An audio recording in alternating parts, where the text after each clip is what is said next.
Sleep is foundational to health. If sleep is chronically disrupted or you're frequently going to bed late, it's going to impact hormones like cortisol, estrogen, serotonin, melatonin, and more.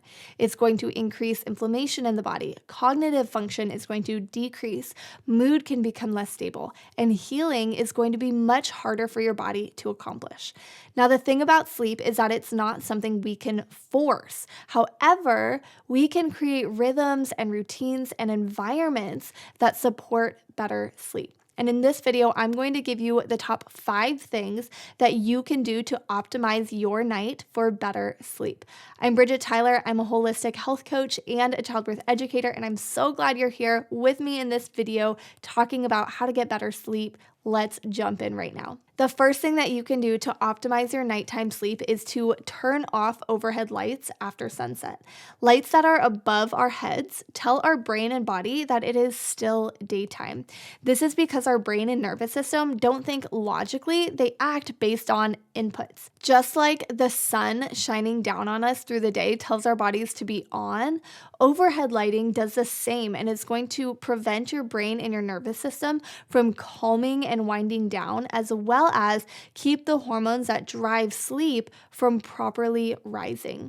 Instead, use lamp lighting with incandescent light bulbs, candlelight even, or red lights. The second way to optimize nighttime sleep is to get off your devices at least 1 to 2 hours before you are planning to get in bed. Your TV, your phone, your tablet, your Apple Watch, even your Kindle emit blue light, and this light essentially tells your brain and your hormones that it's still daytime.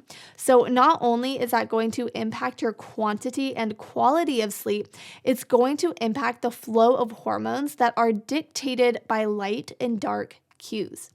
Now let's talk about your sleep environment. The third way to optimize your sleep is to create a completely dark room, absent from any artificial light. If you have street lamps outside your window, blackout shades, curtains, or even cardboard cut out to the shape of your window that you could put up at night and then take down during the day, are all great options to block out that artificial light. Now, if the moon is the only thing that you see in your window, I'm not as worried about that unless sleep is really hard for you, then blocking out even moonlight is going to be important. If you have any small lights from an AC unit or a smoke alarm, cover those as well. A really easy way to do that is just to get sticky tack and place it over little lights, or duct tape works as well. This is important because even a few seconds of artificial light signals our brains and bodies to wake up. Now, if you are like, I need to have a light on in my room for whatever reason, opt for low lux red lights, and I've linked some options down below. The fourth way to optimize sleep is to leave your phone out of the room, or at the very least on airplane mode. Keeping it next to you is going to make it more likely for you to be on your phone.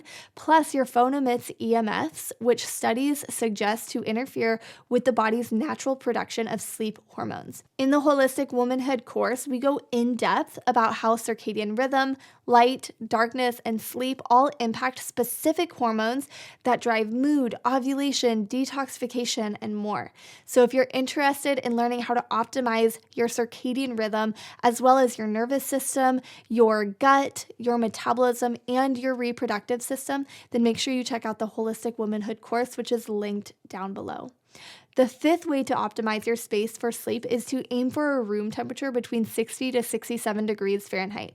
This cooler environment helps mimic your body's natural drop in core temperature, which is required to fall asleep easily and then stay in restorative deep sleep.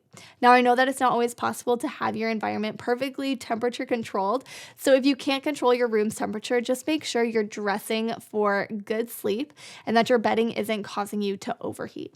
Now, if you're a mom like me who's either got a newborn or any age baby that you need to take care of at night, or you're co-sleeping and you're just not in a season of getting perfect sleep, I want you to take a deep breath and not stress. Sleep, like I said, is not something we can force, and stressing about not getting perfect sleep is not going to help you or anything else. And you responding to your baby's nighttime needs is so critical right now. So, I just want to encourage you that if you're not getting great sleep right now, it's not forever, it's just for a season, but you also aren't helpless. Implementing all of these things that I've shared with you in this video are going to help you with the sleep that you do get. Black out your room. When you have to do middle of the night feeds or diaper changes, use a dim red light to fully avoid waking yourself up. Keep your home's overhead lights off in the evenings. Avoid scrolling on your phone or falling asleep to the TV at night, and try to keep your room on the cooler side. Doing these things is going to help you get more sleep and improve the sleep you are getting in this season of life. Sleep isn't just about feeling rested tomorrow, even though that's such an important aspect. Sleep is one of the most foundational inputs for how your entire body functions. Your hormones, your metabolism, nervous system, immune system, mood, digestion, recovery, energy, and even your ability to heal and thrive all depend on sleep happening at the right time and in the right environment.